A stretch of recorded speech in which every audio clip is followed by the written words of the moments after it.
puasa ya. Nah adik-adik, kita berjumpa lagi ya hari Minggu ini. Kita mau beribadah dan mengucap syukur pada Tuhan. Tentunya adik-adik juga sudah siap ya.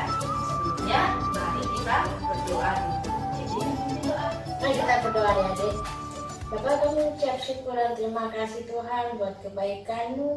Pada pagi hari Tuhan, kami ucap syukur Engkau sudah menjaga melindungi kami sepanjang malam, sehingga pada pagi hari ini kami boleh bangun dengan tubuh yang segar Tuhan. Kami memuji, memuliakan nama-Mu.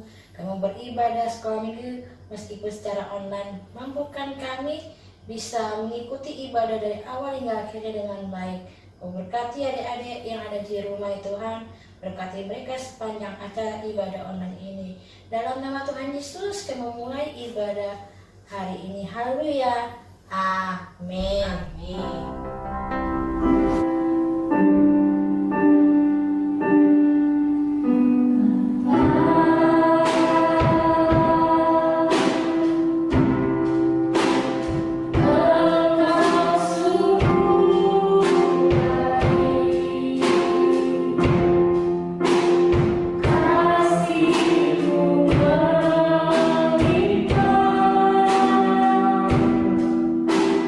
Di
menyanyikan satu lagu 9 Guaro. Ingat ya, 9 Guaro dihafal lagu ini.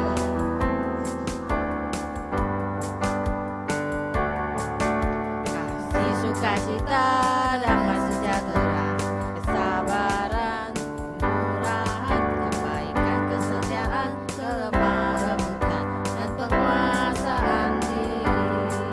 Kasih sukacita damai sejahtera, kesabaran, kemurahan, kebaikan, kesetiaan, kelemah lembutan, dan penguasaan diri. Sekali lagi. Kasih sukacita damai sejahtera, kesabaran, kemurahan, kebaikan, kesetiaan, kelemah lembutan, dan penguasaan diri. Kasih sukacita damai sejahtera, kesabaran, kemurahan, kebaikan, kesetiaan, kelemah lembutan, dan penguasaan diri.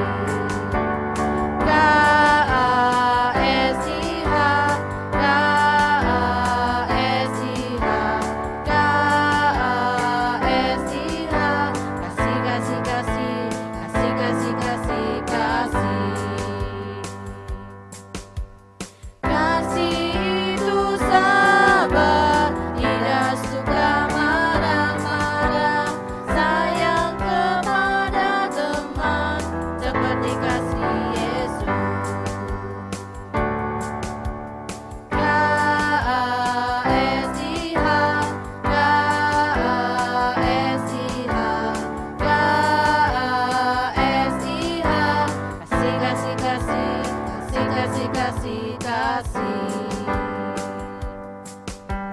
Kasih itu sabar, tidak suka marah-marah, sayang kepada teman, seperti kasih Yesus. Oke, adik-adik, kita sambung lagi dengan 12 murid Yesus. Apalagi adik-adik?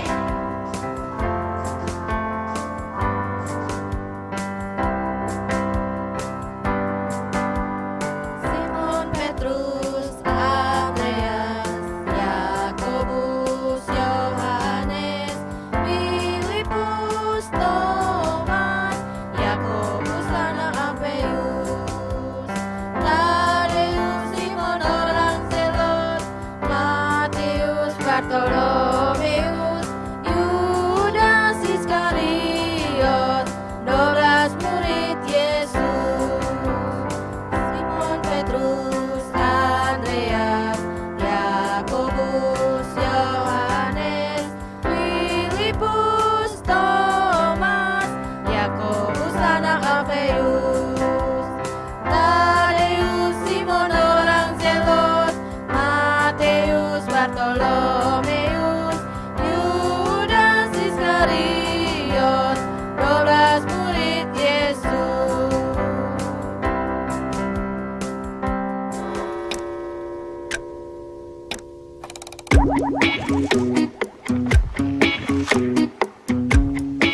Pada zaman para hakim memerintah, ada kelaparan di tanah Israel. Di Bethlehem sudah lama tidak turun hujan. Gandum yang ditanam menjadi kering, tidak bisa dipanen, sehingga terjadilah kelaparan. Maka Elimelek beserta istrinya Naomi dan 2 anaknya Mahlon dan Kilion akhirnya memutuskan untuk pindah dari Bethlehem. Elimelek berkata kepada istrinya, "Mari, kita tinggalkan Bethlehem, pindah ke Moab, karena di sana masih tersedia makanan. Kita akan tinggal di Moab hanya beberapa tahun, sampai Tuhan mengirim hujan lagi di negeri kita." Maka Elimelek beserta istrinya dan 2 anaknya, mereka berkemas-kemas dan melakukan perjalanan menuju ke Moab. Setelah beberapa waktu lamanya mereka tinggal di Moab, pada suatu hari Elimelek meninggal. Tinggallah Rut beserta kedua anaknya Kilion dan Mahlon di negeri Moab. Mereka merasa sangat sedih sekali karena Elimelek telah meninggal. Ketika Kilion dan Mahlon sudah dewasa, mereka menikah dengan perempuan Moab yang bernama Orpa dan Rut.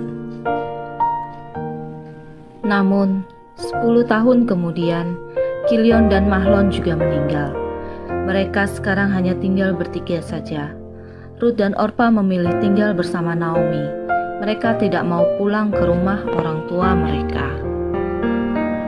Beberapa waktu kemudian, Naomi mendengar bahwa Tuhan telah menurunkan hujan di Bethlehem, dan di Bethlehem sudah tidak terjadi kelaparan lagi. Maka, Naomi pun memutuskan untuk pulang ke tempat asalnya, yaitu Bethlehem. Naomi pun memutuskan untuk pulang ke Bethlehem. Ruth dan Orpa mengikutinya. Ketika mereka sedang di jalan untuk pulang ke Bethlehem, berkatalah Naomi kepada kedua menantunya itu, "Pergilah, pulanglah masing-masing ke rumah ibu kalian.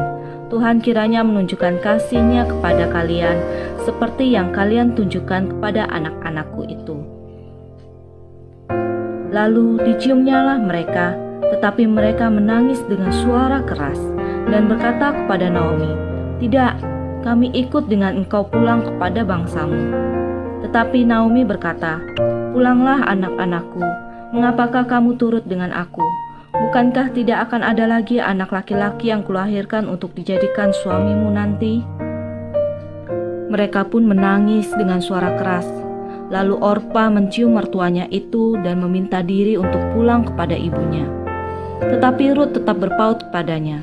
Berkatalah Naomi, "Telah pulang iparmu kepada bangsanya dan kepada para allahnya. Pulanglah, mengikuti iparmu itu." Tetapi kata Ruth, "Janganlah desak aku meninggalkan engkau dan pulang dengan tidak mengikuti engkau. Sebab kemana engkau pergi, ke situ jugalah aku pergi. Dan di mana engkau bermalam, di situ jugalah aku bermalam. Bangsamulah bangsaku, dan Allahmulah Allahku. Di mana engkau mati, aku pun mati di sana. Dan di sanalah aku dikuburkan. Beginilah kiranya Tuhan menghukum aku. Bahkan lebih lagi daripada itu, jikalau sesuatu apapun memisahkan aku dari engkau, selain daripada maut." Ketika Naomi melihat bahwa Ruth berkeras untuk ikut bersama-sama dengan dia, berhentilah ia berkata-kata kepadanya, dan berjalanlah keduanya sampai mereka tiba di Bethlehem. Ketika mereka masuk ke Bethlehem, gemparlah seluruh kota itu karena mereka, dan perempuan-perempuan berkata, "Naomi kah itu?" Tetapi ia berkata kepada mereka, "Janganlah sebutkan aku Naomi, sebutkanlah aku Mara, sebab Yang Maha Kuasa telah melakukan banyak yang pahit kepadaku." Pada saat mereka sampai di Bethlehem sedang musim panen. Orang yang mempunyai ladang menyewa pekerja untuk memotong gandum. Gandum yang tercecer boleh diambil oleh orang yang membutuhkan, sesuai dengan firman Tuhan di Imamat pasal 23 ayat 22. Demikian pun Naomi dan Ruth tidak punya ladang, sehingga tidak ada sesuatu yang bisa mereka makan. Maka Ruth meminta izin kepada ibunya untuk pergi bekerja. Ruth berkata kepada Naomi, "Biarkanlah aku pergi ke ladang memungut bulir-bulir jelai di belakang orang yang murah hati kepadaku." Dan Naomi berkata kepada Ruth, "Pergilah anakku." Ruth belum mengenal orang-orang di Bethlehem. Ia tidak tahu kemana ia harus pergi dan di ladang siapa ia boleh memungut gandum. Namun, Tuhan memimpin Ruth sehingga ia pergi ke ladang milik Boas yang masih sanak saudara dengan Naomi. Yang Ruth lakukan di ladang Boas adalah berjalan di belakang para penyabit memungut gandum-gandum yang tercecer. Lalu datanglah Boas dari Bethlehem. Ia berkata kepada penyabit-penyabit itu, "Tuhan kiranya menyertai kamu." Jawab mereka kepadanya, "Tuhan kiranya memberkati Tuan." Lalu kata Boas kepada bujangnya yang mengawasi penyabit-penyabit itu, "Dari manakah perempuan ini?" Bujang yang mengawasi penyabit-penyabit itu menjawab, "Dia adalah seorang perempuan Moab. Dia pulang bersama-sama dengan Naomi dari daerah Moab. Tadi ia berkata kepada kami, 'Izinkanlah kiranya aku memungut dan mengumpulkan jelai dari antara berkas-berkas jelai ini di belakang penyabit-penyabit.' Begitulah ia datang dan terus sibuk dari pagi sampai sekarang, dan seketika pun ia tidak berhenti." Setelah mendengar itu, Boas memanggil Ruth dan berkata kepada Ruth, "Dengarlah dahulu anakku, tidak usah engkau pergi memungut jelai ke ladang lain, dan tidak usah juga engkau pergi dari sini. tetapi tetaplah dekat pengerja-pengerjaku perempuan. Lihat saja ke ladang yang sedang disabit orang itu. Ikutilah perempuan-perempuan itu dari belakang. Sebab aku telah memesankan kepada pengerja-pengerja lelaki, jangan mengganggu engkau. Jika engkau haus, pergilah ke tempayan-tempayan dan minumlah air yang dicedok oleh pengerja-pengerja itu. Lalu sujudlah Rut menyembah dengan mukanya sampai ke tanah dan berkata kepada Boas, "Mengapakah aku mendapat belas kasihan daripadamu, sehingga Tuhan memperhatikan aku, padahal aku ini seorang asing?" Boas menjawab, "Telah dikabarkan orang kepadaku tentang engkau dan segala sesuatu yang engkau lakukan kepada mertuamu dan suamimu. Bagaimana engkau meninggalkan ibu bapamu dan tanah kelahiranmu, serta pergi kepada suatu bangsa yang dahulu tidak engkau kenal. Tuhan kiranya membalas perbuatan itu, dan kepadamu kiranya dikaruniakan upahmu sepenuhnya oleh Tuhan." Ketika sudah waktu makan, berkatalah Boas kepada Rut, "Datanglah kemari, makanlah roti ini dan celupkanlah suapmu ke dalam cuka ini." Lalu duduklah Rut di sisi penyabit-penyabit itu, dan Boas mengunjukkan berti gandum kepadanya. Rut makan sampai kenyang, bahkan ada sisanya. Setelah Rut kenyang, ia bangun untuk memungut kembali jelai-jelai yang tercecer. Rut kembali bekerja. Maka Boas memerintahkan kepada pengerja-pengerjanya, "Dari antara berkas-berkas itu pun ia boleh memungut, janganlah ia diganggu. Bahkan haruslah kamu dengan sengaja menarik sedikit-sedikit dari onggokan jelai itu untuk dia makan dan meninggalkannya, supaya dipungutnya. Janganlah berlaku kasar terhadap dia." Maka Rut memungut di ladang sampai petang. Setelah selesai memungut, Rut tidak langsung pulang, tetapi ia mengirik dahulu jelai-jelai yang telah dipungutnya itu, dan kira-kira semuanya ada seeva jelai banyaknya. Ketika Rut sudah selesai mengirik jelai-jelai tersebut, hari sudah malam. Rut pun pulang menemui Naomi sambil membawa keranjang yang penuh dengan jelai. Dan Rut berkata kepada Naomi bahwa ia bekerja di ladangnya Boas. Demikianlah cerita tentang Rut yang dengan setia tetap mengikuti Naomi, dan ia rajin dan bekerja keras. Nah, adik-adik sudah dengarkan firman-Nya semuanya ya? Menarik ya adik-adik firman-Nya? Menarik ya. Tadi ceritanya tentang siapa? Tentang Rut. Nah, tadi itu Rut kita ambil sikapnya yang baik adalah dia seorang yang pekerja keras dan dia setia. Dia memungut bulir-bulir gandumnya itu dari pagi sampai petang loh adik-adik. Sudah mungut bulirnya, dia tidak meninggalkan gitu aja. Dia masih membersihkan dulu baru dia bawa pulang. Nah adik-adik, itu firman-Nya kita sesuai dengan tema juga kita bulan ini ya, yaitu bekerja keras. Nah adik-adik juga harus siap ya bekerja keras. Gimana caranya adik-adik bekerja keras? Mungkin adik-adik pikir ya, kami ini kan masih anak-anak, bagaimana kami bekerjanya? Kalau bekerja kan itu kerjaannya papa sama mama, iya kan? Nah tapi adik-adik, kita setiap orang ini punya tugas masing-masingnya. Papa mama ya, mereka bertugas untuk papa mencari nafkah, bekerja. Mama juga kadang-kadang ada yang juga bekerja mencari nafkah. Nah adik-adik apa tugasnya? Adik-adik tugasnya yaitu belajar.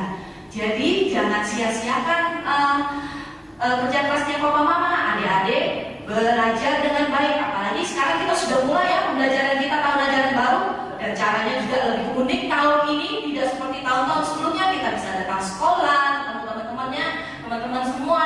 Tapi kali ini kita semua belajarnya di rumah secara online. Nah, tapi kita nikmatin aja ya, walaupun kita tidak bisa keluar rumah, kita nikmatin dulu, kita rasakan bagaimana belajar secara online di rumah lewat video. Tapi adik-adik jangan lupa tetap harus belajar. Jangan nanti kalau lihat video sambil main-main, sambil lari-lari lah ya. Nah, oke. Kita berdoa dulu, kita tutupnya. Ingat ya adik-adik, tetap bekerja keras. Caranya adik-adik adalah belajar. Ayo kita berdoa dulu. Tutup matanya lagi, lipat tangannya, kita berdoa. Terima kasih ya Tuhan Yesus, kami sudah mendengarkan firman-Mu. Kami juga mengerti akan firman-Mu. Engkau tolong Tuhan, biarlah firman-Mu menjadi rema dalam kehidupan kami. kami, dan kami dapat melakukannya dalam kehidupan kami.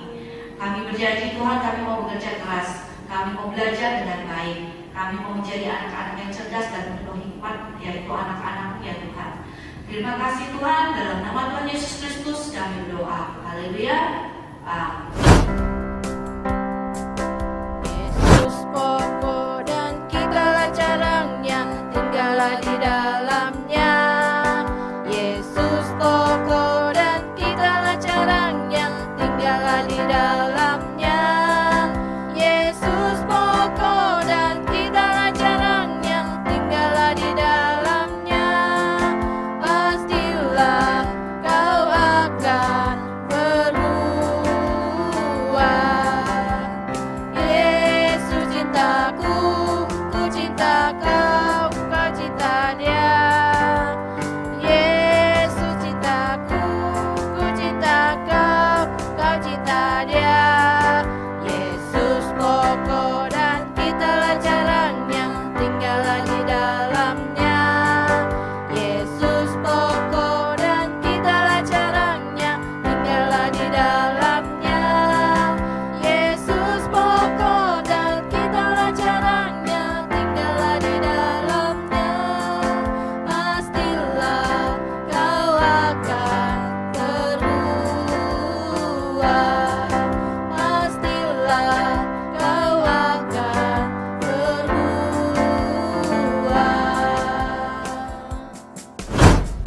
Ya, kita semua, sekarang kita mau tutup rangkaian seluruh ibadah pada pagi yang indah ini. Mari kita lipat tangan, tutup mata ya adik-adik semua. Kita berdoa. Terima kasih Bapa Surgawi, kami mengucap syukur buat pagi yang indah ini. Kami boleh menikmati berkat-Mu. Kami sudah memuji dan memuliakan nama-Mu. Kami sudah merenungkan dan mendengarkan firman-Mu. Tuhan Yesus, biarlah firman-Mu itu tertanam di dalam hati kami. Kami mau menjadi pelaku akan firman-Mu. Tuhan, memberkati adik-adik semua, bahkan orang tua mereka ya Tuhan. Kami percaya berkat mereka atas mereka berlimpah-limpah, kesehatan, kekuatan, kemurahan bagi kami semua. Terima kasih ya Tuhan, memberkati juga kakak-kakak sekolah minggu yang ada ya Tuhan. Biarlah semakin hari semakin Tuhan pakai kami sebagai alat untuk kemuliaan nama-Mu. Terima kasih Bapa, kami mengucap syukur hanya di dalam nama Tuhan Yesus Kristus yang menjadi Tuhan dan kekasih jiwa kami. Haleluya, amin. Demikian adik-adik, kita akan ketemu kembali minggu depan, ibadah online. Jangan lupa ibadahnya jam 8 pagi. Shalom. Terakhir, jangan lupa untuk tetap mengikuti ibadah tiap minggunya meskipun kita selalu online. Dan jangan lupa tetap jaga kesehatan tubuh dan terapkan 3M, yaitu apa? 1. Cuci tangan. 2. Kita pakai masker. 3. Jangan. Tuhan Yesus berkati. Dadah.